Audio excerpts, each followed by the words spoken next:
भाजपा सरकार में अपराधियों को बचाने का एक फैशन चल चुका है।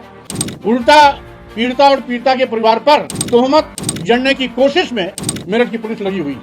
ऐसे कुख्यात अपराधी को जिसको अब तक जेल की सलाखों में चला जाना चाहिए, पुलिस अपनी हिरासत में लेकर उसको घुमा रही है। पुलिस कानून की रक्षक होती है। जब खुद भक्षक बन जाएगी तो स्वाभाविक रूप से न्याय मिलना दूभर हो जाता है। पैदा होंगे भारत में, खाएंगे पिएंगे भारत का, मस्ती मारेंगे भारत में, दूसरा की बात है।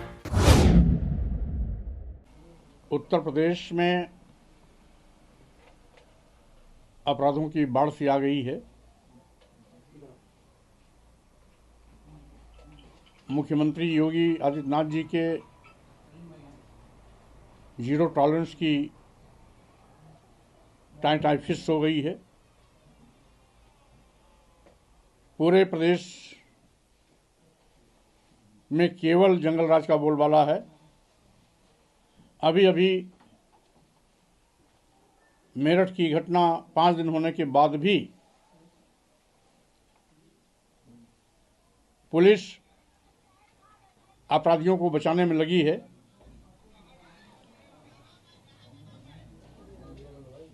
पीड़िता के बरामदगी के बावजूद भी अभी उसे परिवार में को नहीं सौंपा गया। मेरठ की पुलिस पीड़िता पर दबाव बना रही है कि तुम जैसा पुलिस कहती है वैसा बयान दो। यानी पूरे मेरठ में एक दलित बेटी की दिन दहाड़े अपहरण किया जाना, बीच बचाव करने वाली मां को मौत के घाट उतार देना, अपने आप में दिल दहलाने वाली घटना है। लेकिन पुलिस की अपराधियों के साथ क्या मिलीभगत है कि पुलिस अपराधियों की मेहमान नवाजी कर रही है और हत्या का मुलजिम, अपहरण का मुलजिम होने के बावजूद भी पुलिस बचाने के लिए कोई रास्ता निकालने की कोशिश में है।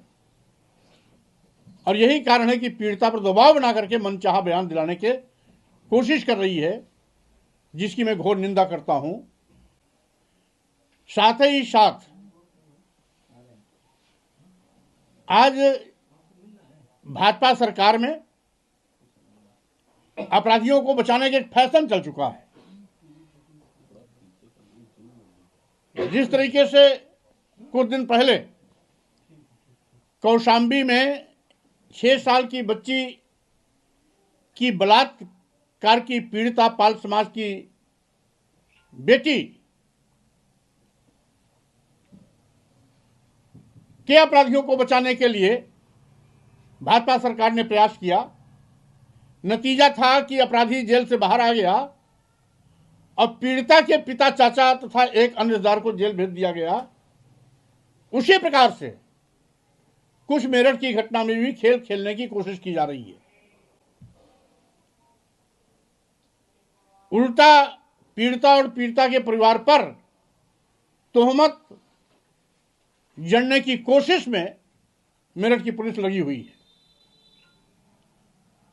ऐसे कुख्यात अपराधी को जिसको अब तक जेल की सलाखों में चला जाना चाहिए, पुलिस अपनी हिरासत में लेकर उसको घुमा रही है। पीड़िता को परिवार में सौंपने के बजाय पुलिस पर दबाव बना रही है, जो बहुत ही दुर्भाग्यपूर्ण है। सरधना कोतवाली के ज्वालागढ़ गांव में सोनू कश्यप नाम के नौजवान की दिन दहाड़े जिंदा जला करके मौत के घाट उतार दिया गया।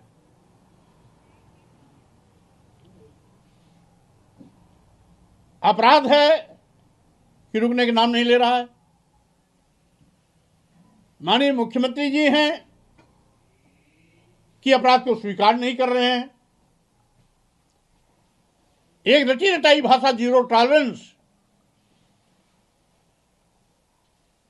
मुख्यमंत्री की जुबान पर रहता है, शायद इन घटनाओं को न देखना चाहते हैं, न संज्ञान लेना चाहते हैं, इसीलिए अपराधियों के बल्ले बल्ले है। अपराधी एक के बाद एक लगातार इस प्रकार की आपराधिक घटनाओं में लिप्त हैं। पुलिस कानून की रक्षक होती है, जब खुद भक्षक बन जाएगी तो स्वाभाविक रूप से न्याय मिलना दूभर हो जाता है। पैदा होंगे भारत में, खाएंगे पिएंगे भारत का, मस्ती मारेंगे भारत में, हिंदू राष्ट्र की बात क्या है? जब हमारा संप्रभु राष्ट्र भारत पहले से स्थापित है, आज से नहीं, कई हजार साल से, जब से भारत पहचान में आया, भारत के नाम से जाना जाता है। भारत कभी हिंदू राष्ट्र था नहीं और न कभी होगा। और हिंदू राष्ट्र क्यों? जब यहां हिंदू धर्म नाम का ही कोई चीज नहीं है, खुद जो अभी तक अपने को हिंदू कहते सनातनी बन गए, तो पहले वो तय कर लें कि वो सनातनी है या हिंदू। अगर सनातनी है तो हिंदू राष्ट्र की मांग क्यों? अगर हिंदू है तो सनातनी क्यों कहते हैं अपने को? इसलिए यह देश को धोखे में रख रहे हैं, धर्म के नाम पर लोगों को गुमराह करने की कोशिश कर रहे हैं, और ऐसे लोग देश के दुश्मन हैं। जो भारत को बंटवारे की बात करता है, भारत के विघटन की बात करता है, भारत को बंटवारे की ओर ले जाने की कोशिश करता है, उसके खिलाफ राष्ट्रद्रोह का मुकदमा लिखना चाहिए। लेकिन ये भाजपा है जो ऐसे लोगों पर मेहरबान है, और भाजपा ऐसे ही लोगों से अनाप शनाप इस प्रकार का बयानबाजी कराती रहती है। ये निंदनीय है। पूर्व कैबिनेट मंत्री स्वामी प्रसाद मौर्य ने आज पत्रकार वार्ता करते हुए उत्तर प्रदेश सरकार को घेरते हुए कहा कि अगर अपराध पे उत्तर प्रदेश में नियंत्रण नहीं होता है तो हमारी अपनी पार्टी जो है वो सड़कों पे उतर के आंदोलन करेगी। वहीं उन्होंने जिस तरह से कौशाम्बी घटना और चंदौली घटना और मेरठ घटना को लेकर उन्होंने सरकार पे आरोप लगाए हैं, वहीं स्वामी प्रसाद मौर्य का ये भी कहना है कि जिस तरह से अपराधियों और जो पुलिस है उसके बीच में जिस तरह से साठगांठ चल रही है, उसको देखते हुए जो इंसाफ मिलना अगर कहा जाए तो इंसाफ मिलना नामुमकिन होता जा रहा है। जिस तरह से उन्होंने कानपुर घटना का उदाहरण देते हुए उन्होंने कहा कि जिस तरह से जो न्याय के रक्षक हैं वही भक्षक बनते नजर आ रहे हैं, तो अब पीड़ित को इंसाफ कहां से मिलेगा। वहीं मेरठ घटना में सरकार को घेरते हुए स्वामी प्रसाद मौर्य ने साफ तौर से कहा कि किस तरह से अपराधियों को लेकर पुलिस इधर उधर टहल रही है, जहां पे इंसाफ होना चाहिए था वहां पे इंसाफ नहीं हो रहा है। वहीं पे स्वामी प्रसाद मौर्य ने जो सरकार का बुलडोजर है जो अपराधियों पे लगातार गरजता नजर आ रहा है, तो उसको लेके भी कई सवाल ऐसे खड़े किए। वहीं स्वामी प्रसाद मौर्य का आखिर में यह भी कहना है कि अगर सरकार उत्तर प्रदेश में अपराध पर नियंत्रण नहीं पाती है तो हम सभी लोग सरकार के खिलाफ आंदोलन करेंगे और सड़कों पर उतरेंगे। कैमरा पर्सन आज सोनी के साथ मोहम्मद अमान, द लीडर हिंदी, लखनऊ।